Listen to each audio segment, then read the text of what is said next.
ಬನಶಂಕರಿ ವಿಚ್ಛೇದಿತ ಮಹಿಳೆಗೆ ವಂಚನೆ ಆರೋಪ ಪ್ರಕರಣಕ್ಕೆ ಸಂಬಂಧಪಟ್ಟಂತೆ ಆಕೆಯೇ ಮೋಸ ಮಾಡಿದ್ದಾಳೆ ಎಂದಿದ್ದವನ ಅಸಲಿ ಮುಖ ರಿವೀಲ್ ಆಗಿದೆ.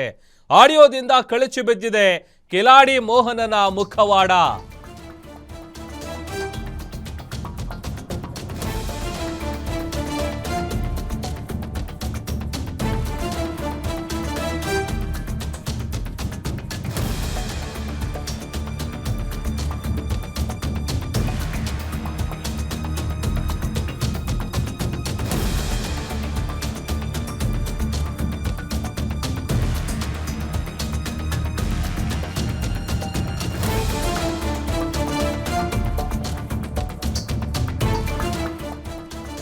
ಬನಶಂಕರಿ ವಿಚ್ಛೇದಿತ ಮಹಿಳೆಗೆ ವಂಚನೆ ಆರೋಪ ಪ್ರಕರಣಕ್ಕೆ ಸಂಬಂಧಪಟ್ಟಂತೆ ಆಕೆಯೇ ಮೋಸ ಮಾಡಿದ್ದಾಳೆ ಅಂತ ಹೇಳ್ತಾ ಇದ್ದ ವ್ಯಕ್ತಿಯ ಅಸಲಿ ಮುಖ ರಿವೀಲ್ ಆಗಿದೆ. ಅದು ಆಡಿಯೋದಲ್ಲಿ ಆತನ ನಿಜವಾದ ಬಣ್ಣ ಬಟಬಯಲಾಗಿದೆ. ಆಕೆಯೇ 12 ಲಕ್ಷ ದುಡ್ಡು ಕೊಡಬೇಕು ಅಂತ ಮೋಹನ್ ಕತೆ ಕಟ್ಟಿದ್ದ.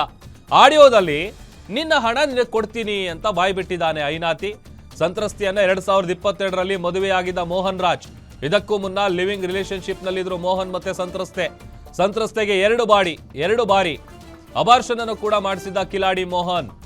ಈ ಹಿಂದೆ 2021ರ ಸಂದರ್ಭದಲ್ಲಿ ಬೇರೊಬ್ಬ ಹುಡುಗಿ ಜೊತೆ ರೆಡ್ ಹ್ಯಾಂಡ್ ಆಗಿ ಸಿಕ್ಕಾಕೊಂಡಿದ್ದ. ಈ ವೇಳೆ ಸಂತ್ರಸ್ತೆ ನಡು ರಸ್ತೆಯಲ್ಲೇ ಗಲಾಟೆ ಮಾಡಿ ಕಂಪ್ಲೇಂಟ್ ಅನ್ನ ಕೊಟ್ಟಿದ್ಲು. ಆಗ್ಲೂ ಕೂಡ ನೀನಿಲ್ಲ ಅಂತ ಅಂದ್ರೆ ನಾನು ಬದುಕದೇ ಇಲ್ಲ ಅಂತ ಡವ್ ಮಾಡಿದ. ನಂತರ ನೇಣು ಹಾಕೊಳ್ಳುವಂತ ಫೋಟೋವನ್ನ ಕಳಿಸಿ ಡ್ರಾಮಾ ಮಾಡಿದ್ದ ಮೋಹನ್. ಏನು ಆಕೆನೇ ದುಡ್ಡು ಕೊಡಬೇಕು ಅಂತೇಳಿ ಒಂದಷ್ಟು ಆರೋಪಗಳನ್ನು ಮಾಡ್ತಾ ಇದ್ದ. ಆ ಎಲ್ಲ ಆರೋಪಗಳು ಸುಳ್ಳು ಅನ್ನುವಂಥ ವಿಚಾರ ಕೂಡ ಆಕೆ ಹೇಳ್ತಾ ಇದ್ಲು. ಬಟ್ ಒಂದು ಆಡಿಯೋ ಇದೆ. ಆ ಆಡಿಯೋದಲ್ಲಿ ಆತ ಕ್ಲಿಯರ್ ಆಗಿ ಮಾತಾಡಿದ್ದಾನೆ. ಆಕೆನೇ ಕೊಡಬೇಕು, ಆಕೆನೇ ನನಗೆ ಮೋಸ ಮಾಡಿದಾಳೆ, ಈ ಥರದ್ದೆಲ್ಲ ಕತೆಗಳನ್ನು ಕಟ್ಟಿದ. ಬಟ್ ಆ ಕತೆ ಸುಳ್ಳು. ಫೋನಲ್ಲಿ ಮಾತಾಡುವಂಥ ಸಂದರ್ಭದಲ್ಲಿ ಒಂದು ಆಡಿಯೋದಲ್ಲಿ ಆತ ನಿನ್ನ ದುಡ್ಡು ನಿನಗೆ ಕೊಡ್ತೀನಿ ಅಂತ ಮಾತನಾಡಿದ್ದಾನೆ. ವಿಚ್ಛೇದಿತ ಮಹಿಳೆ ಜೊತೆಗೆ ಏನಾತ ಒಂದಷ್ಟು ಆರೋಪಗಳನ್ನು ಮಾಡಿದ. ಆ ಎಲ್ಲ ಆರೋಪಗಳು ಸುಳ್ಳು ಅನ್ನುವಂಥದ್ದು ಆ ಆಡಿಯೋ ಮೂಲಕ ಗೊತ್ತಾಗ್ತಾ ಇದೆ. 2 ಬಾರಿ ಅಬಾರ್ಷನ್ ಕೂಡ ಆತ ಮಾಡಿಸಿದಂತೆ. ಅದಾದ್ಮೇಲೆ ಮಗು ಹುಟ್ಟುತ್ತೆ, ಅದಾದ್ಮೇಲೆ ಕೀಳು ಜಾತಿ ಮತ್ತೊಂದು ಏನೇನೋ ಹೇಳಿ ಒಂದಷ್ಟು ವಿಚಾರಗಳು ಸೌಂಡ್ ಮಾಡಿತ್ತು. ಮಾಡು, ನಂಗೆ ದುಡ್ಡು ಬೇಕು ಹೇಳ್ದಲ್ಲ. ಈಗ ದುಡ್ಡೇ ಆಡಿಸ್ತಾ ಇದೀಯಾ ಅಂತ. ಸರಿ ಆಯ್ತು, ದುಡ್ಡಲ್ಲೇ ಆಡಿಸ್ತಾ ಇದೀನಿ. ನನ್ ದುಡ್ಡೇ ಅಲ್ಲ, ನಿನ್ ದುಡ್ಡು ಏನ್ ಕೇಳ್ತಾ ಇಲ್ಲಲ್ಲ. ನಾನು ನಿನ್ ದುಡ್ಡು ಕೇಳಿದ್ರೆ ತಾನೇ ದುಡ್ಡಲ್ಲಿ ಆಡಿಸೋದು. ನಾನ್ ಕೊಟ್ರೆ ದುಡ್ಡೇ ತಾನೇ ಕೇಳ್ತಾ ಇದ್ದೀನಿ.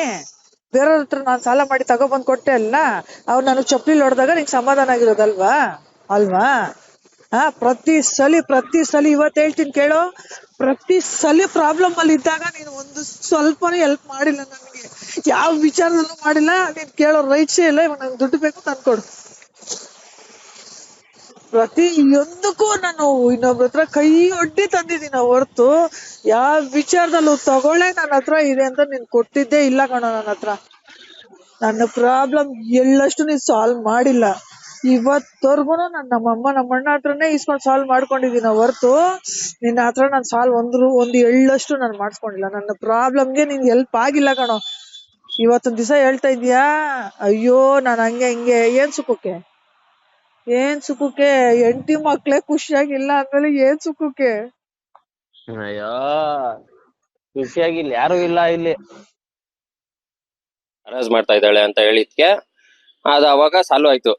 ಅಲ್ಲಿ ಸ್ಟೇಷನ್ ಮುಖಾಂತರ ಅಲ್ಲಿ ಸಾಲ್ವ್ ಮಾಡ್ಕೊಟ್ರು, ಹಿಂಗ್ ಮಾಡ್ಬೇಡ್ದಮ್ಮ ಅಂತ ಹೇಳಿ. ತಿರ್ಗಾ ಮತ್ತೆ ಇವಾಗ ಅದೇ ಫೋಟೋಗಳನ್ನ ಇಟ್ಕೊಂಡು ಬ್ಲಾಕ್ ಮೇಲ್ ತರ ನನ್ಗೆ ಮಾಡ್ತಾ ಇರೋದು. ಇವಾಗ ಯಾವ್ದಕ್ಕೂ ನಾನು ಇವಾಗ ಆ ಮಗುನೇ ಟ್ರಂಪ್ ಕಾರ್ಡ್ ಯೂಸ್ ಮಾಡ್ತಾ ಇರೋದು ಸರ್ ಅವಳು. ಈಗ ಆ ಮಗುನ ಇಟ್ಕೊಂಡು ನಮ್ಗೆ ಇಷ್ಟೆಲ್ಲ ನನ್ನ ಬೀದಿಗಳ್ದಿ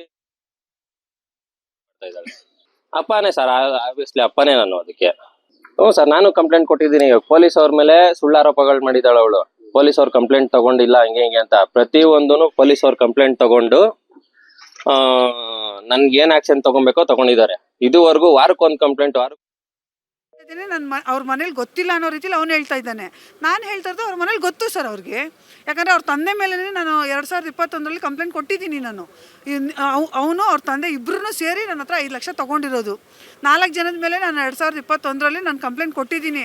ಆವಾಗಲೂ ಕೂಡ ಅವ್ರ ತಂದೆ ಬಂದು, ನಮ್ಮ ಯಜಮಾನರು ಮೋಹನ್ ರಾಜ್ ಬಂದು ಮತ್ತು ಅವ್ರ ಸ್ನೇಹಿತರು ಇಬ್ಬರು ಬಂದು ಸೆಟ್ಲ್ ಮಾಡಿ ಮಾತಾಡಿದ್ರು. ಆವಾಗಲೂ ಕೂಡ ನನಗೆ 5 ಲಕ್ಷ ಕೊಡಬೇಕಾಗಿರೋ ದುಡ್ಡಲ್ಲಿ 3.5 ಲಕ್ಷ RTGS ಮಾಡಿದ್ರು. ಸರ್ ಆ್ಯಕ್ಚುಲಿ ನನ್ನ ಮುಂದೆನೇ ಆ ಹುಡುಗಿ ಜೊತೆ ಗಾಡಿಯಲ್ಲಿ ಹೋದ, ನಾನು ಫಾಲೋ ಮಾಡ್ಕೊಂಡು ಹೋದೆ. ಆವಾಗ 3 ಜನ ಜಗಳಕ್ಕೆ ಬಿದ್ದೋದ್ವಿ ಸರ್. 3 ಜನ